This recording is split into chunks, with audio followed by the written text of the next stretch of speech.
Episode opening സീനിൽ ഇപ്പോൾ എബിസു വില്ലേജിലുള്ള ജനങ്ങൾ അവർ ഓടിയെത്തുകയാണ്. അവരോടൊപ്പം നമ്മുടെ ഉസോപ്പും കാഞ്ചറോയും അവരെല്ലാവരും ഇപ്പോൾ ചെരിക്കുട്ടൻ്റെ അടുത്തേക്ക് വരും. അവർക്കാണെങ്കിൽ ഭയങ്കര അത്ഭുതം.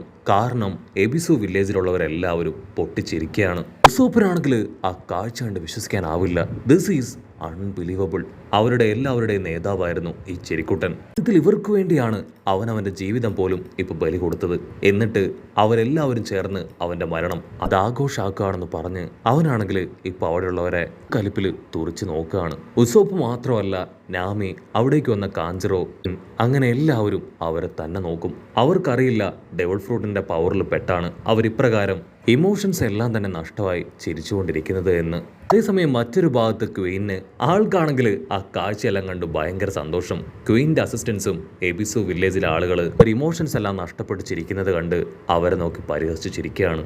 ലൂഫിക്കാണെങ്കിൽ കാര്യം മനസ്സിലാവാതെ അവനും എബിസു വില്ലേജിലുള്ളവരെ നോക്കി പല്ലെറുമാണ്. അതിനാ ഗ്രാൻഡ്പ പറയും, അവരറിഞ്ഞുകൊണ്ടല്ല ചിരിക്കുന്നത്, സത്യത്തിൽ അവർ കരയാണ്. അവരാരടിച്ചാലും ചോദിച്ചാലും ഒക്കെ തന്നെ അവർക്ക് ചിരിക്കാൻ മാത്രമേ അറിയൂ. അത് കൈഡോയും ഒറോച്ചിയും ചേർന്ന് സ്മൈൽ ഫ്രൂട്ട് കൊണ്ട് അവരങ്ങനെ ആക്കി മാറ്റിയതാണ്. അത് കേട്ട് ലൂഫി ഞെട്ടുകയാണ്. കാരണം ഇങ്ങനെയൊരു ട്വിസ്റ്റ് അതവൻ പ്രതീക്ഷിച്ചിരുന്നില്ല. ജനങ്ങളുടെ ഇമോഷൻസ് പോലും അവരില്ലാതാക്കി കളഞ്ഞിരിക്കുകയാണ്. ഇവിടെ ഉണ്ടപ്പെടിനാണെങ്കിൽ കാര്യങ്ങളെല്ലാം അറിയാം. അവളും ആ സത്യം ഇപ്പോൾ ഉസോപ്പാൻ ടീമിനോട് പറയാണ്. ആക്ച്വലി ഇവിടെയുള്ള ഇടോ റെഡിയാക്കുന്ന ആയുധങ്ങളെല്ലാം തന്നെ ഡോഫ്ലമിങ്ങോയ്ക്ക് കൊടുക്കും. അവിടുന്ന് പകരമായി ഡെവിൾ ഫ്രൂട്ട് അത് ഇവിടേക്ക് എത്തും. വർഷങ്ങൾക്ക് മുൻപ് കൈഡോ ടൺ കണക്കിന് ഡെവിൾ ഫ്രൂട്ട്സ് ഇവിടേക്ക് ഇറക്കുമതി ചെയ്തു.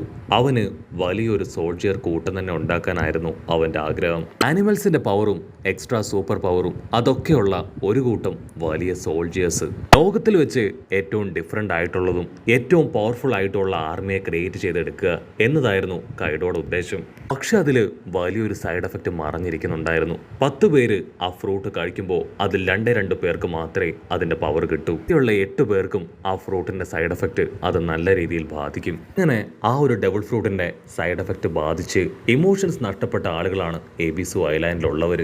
അവർക്കൊരിക്കലും അവരുടെ ഇമോഷൻസ് അത് പുറത്ത് കാണിക്കാനോ അത് ഫീൽ ചെയ്യാനോ സാധിക്കില്ല. അവരെ അടിച്ചാലും ഇടിച്ചാലും ദ്രോഹിച്ചാലും അവർ ചിരിക്കുക മാത്രമേ ഉള്ളൂ. എഡോ ആണെങ്കിൽ ഒരിക്കലും മറ്റുള്ളവരെ കുറിച്ച് ചിന്തിക്കാറില്ല. അവന് പവർഫുള്ളായ ആർമിയെ മാത്രമാണ് വേണ്ടത്. അതിലൂടെ അവർക്കുണ്ടാവുന്ന ബുദ്ധിമുട്ട്, സൈഡ് എഫക്ട്സ്, അതിനെക്കുറിച്ച് അവൻ ബോധർ പോലും ചെയ്യാറില്ല. ഇവിടെയുള്ള ജനങ്ങളെ എല്ലാവരെയും 3 തരത്തിലാണ് അവൻ ഡിവൈഡ് ചെയ്ത് വെച്ചിരിക്കുന്നത്.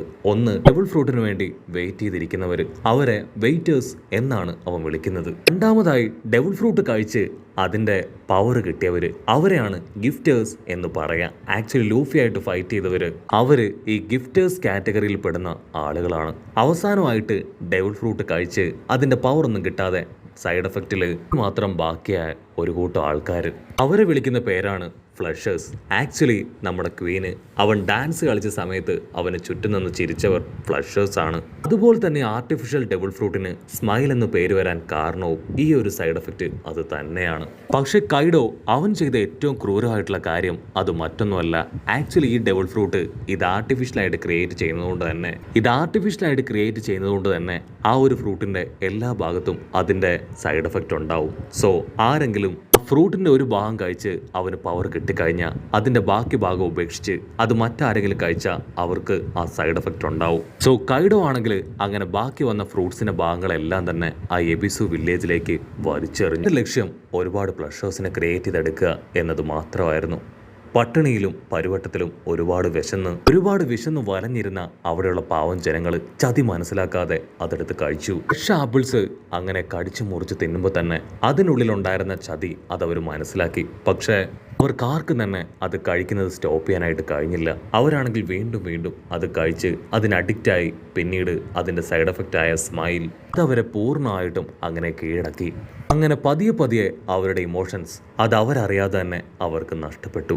കട്ട് ചെയ്ത ഈ സ്റ്റോറീസ് എല്ലാം കേട്ട് നമ്മുടെ ആൾക്കാർ അവരെല്ലാവരും ഒരുപാട് വിഷമത്തിലും ദേഷ്യത്തിലും ഇപ്പോൾ ജനങ്ങളെ അങ്ങനെ നോക്കുകയാണ്. നമ്മുടെ ആൾക്കാർക്കാണെങ്കിൽ അത് വിശ്വസിക്കാനായിട്ട് കഴിയില്ല. കാരണം സ്വന്തം ആളുകൾ മരിക്കുമ്പോൾ പോലും അവർക്ക് അവരുടെ ഇമോഷൻസ് അതൊന്ന് എക്സ്പ്രസ് പോലും ചെയ്യാൻ കഴിയാതെ അവരങ്ങനെ ചിരിച്ചുകൊണ്ടേയിരിക്കുകയാണ്. ആദ്യം ആ ABC ടൗണിലേക്ക് എത്തിയപ്പോൾ പോലും അവർ ചിരിക്കുന്നത് കണ്ട് നമ്മുടെ ആൾക്കാർ തെറ്റിദ്ധരിച്ചു. പഞ്ഞവും പട്ടിണിയും ബുദ്ധിമുട്ടും ഒക്കെ ഉണ്ടെങ്കിലും അവർ ഹാപ്പിയായി സന്തോഷമായിട്ട് ഇരിക്കാനാണ് ശ്രമിക്കുന്നതെന്നാണ് നമ്മുടെ ആൾക്കാരെല്ലാവരും തെറ്റിദ്ധരിച്ചത്.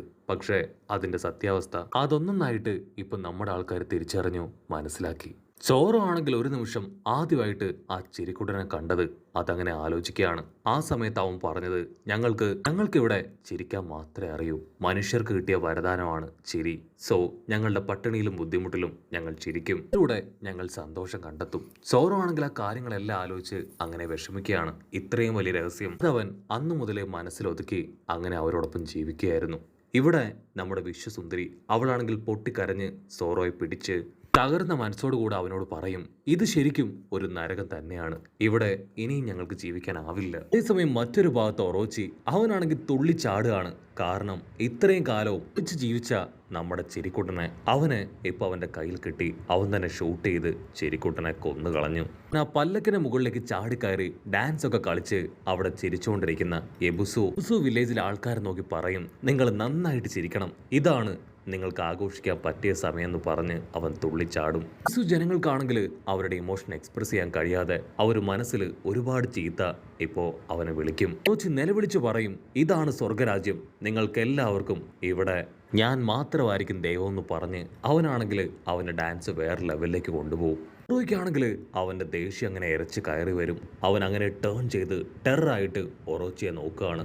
ഇവിടെ കുഞ്ഞു പെണ്ണ് അവളാണെങ്കിൽ യാതൊന്നും വകവയ്ക്കാതെ ആ ബാരിയർ പോലും തല്ലി തകർത്ത് അവളുടെ പപ്പയുടെ അടുത്തേക്ക് ഓടി വരും. പപ്പ, ഇത് ഞാനാണ്, എനിക്കൊന്നും സംഭവിച്ചിട്ടില്ല, എൻ്റെ കയ്യിൽ ഒരു സ്പെഷ്യൽ മരുന്നുണ്ടെന്ന് പറഞ്ഞ് ഉസോപ്പ് കൊടുത്ത മരുന്ന് അതവൾ പുറത്തെടുക്കും. ഉപയോഗിച്ച് ഞാൻ ഒരാളെ ഹെയിൽ ചെയ്തതാണ്, തീർച്ചയായിട്ടും ഇത് പപ്പയ്ക്ക് പൊതുജീവൻ ഏകുമെന്ന് പറഞ്ഞ് അവളത് ചിരിക്കുട്ടൻ്റെ ദേഹത്ത് അങ്ങനെ പുരട്ടി കൊടുക്കും. ഇവിടെ നമ്മുടെ ആൾക്കാർക്കാണെങ്കിൽ ഭയങ്കര ഷോക്ക്. ചിരിക്കുട്ടനാണ് കുഞ്ഞിപ്പെണ്ണിന്റെ പപ്പ എന്നുള്ള കാര്യം അവരിപ്പോഴായിരിക്കും തിരിച്ചറിയുക. കുഞ്ഞിപ്പെണ്ണാണെങ്കിൽ പ്രതീക്ഷയോടുകൂടെ മരുന്നാണെങ്കിൽ പപ്പയുടെ എല്ലാ ഭാഗത്തും അങ്ങനെ മസാജ് ചെയ്ത് കൊടുത്തുകൊണ്ടേയിരിക്കും. എങ്കിൽ ആ കാഴ്ച കണ്ട് സഹിക്കാനാവില്ല. അവൻ വെറുതെ ഒരു മരുന്ന് എല്ലാവരെയും പറ്റിക്കാനാണ് വിൽപ്പന നടത്തി അതുവഴി നടന്നത്. സോപ്പാണെങ്കിൽ ആ കാഴ്ച കണ്ട് സഹിക്കാൻ കഴിയാതെ നെഞ്ചു തകർന്ന് കരയും. അതേസമയം വിശ്വസുന്ദരി അവൾ ആരുടെയും കണ്ണിൽ പെടാതെ ആര്യറിന്റെ അടുത്തേക്ക് ഓടി വന്ന് കുഞ്ഞിപ്പെണ്ണിനെ വിളിക്കുകയാണ്. അതിന് കുഞ്ഞിപ്പെണ്ണ് പറയും, എനിക്ക് ഉറപ്പുണ്ട് ഈ ഒരു മെഡിസിൻ കൊടുത്താൽ തീർച്ചയായിട്ടും പപ്പയെ രക്ഷിക്കാൻ കഴിയുമെന്ന്. അപ്പൊ അവിടുന്ന് അങ്ങനെ സൂം ചെയ്ത് ഒറോച്ചിയെ കാണിക്കും. ഒറോച്ചി ആണെങ്കിൽ നമ്മുടെ കുഞ്ഞിപ്പെണ്ണിനെ ഒന്ന് സൂം ചെയ്ത് നോക്കും. അവളാണ് അവനെ കളിയാക്കിയെന്ന് അവന് നന്നായിട്ട് അറിയാം. അവള് ഈ ചെരിക്കുട്ടൻ്റെ മകളാണ്. സോ ഒരു കാരണവശാലും ഞാൻ വെറുതെ വിടില്ല, എൻ്റെ കൈകൾ കൊണ്ട് എനിക്ക് അവളെയും കൊല്ലണമെന്ന് പറഞ്ഞ് ഒറോച്ചിയാണെങ്കിൽ സ്പീഡിൽ മുൻപോട്ടേക്ക് വരും. അപ്പനും മകളും എനിക്കൊരു തലവേദന തന്നെയാണ്, ഈ രണ്ട് തലവേദനകളും എനിക്ക് ഉണ്ടാകാൻ പാടില്ല എന്ന് പറഞ്ഞ് അവനിപ്പോൾ ഷൂട്ട് ചെയ്യാനായിട്ട് തുടങ്ങും. ചുറ്റുമുള്ളവരെല്ലാവരും ഈ പെണ്ണോട് ഓടി രക്ഷപ്പെടാൻ പറഞ്ഞുകൊണ്ടേയിരിക്കും. പക്ഷെ അവളാണെങ്കിൽ അവളുടെ പപ്പയെ അങ്ങനെ ടൈറ്റായിട്ട് ഹഗ് ചെയ്തിരിക്കുകയാണ്.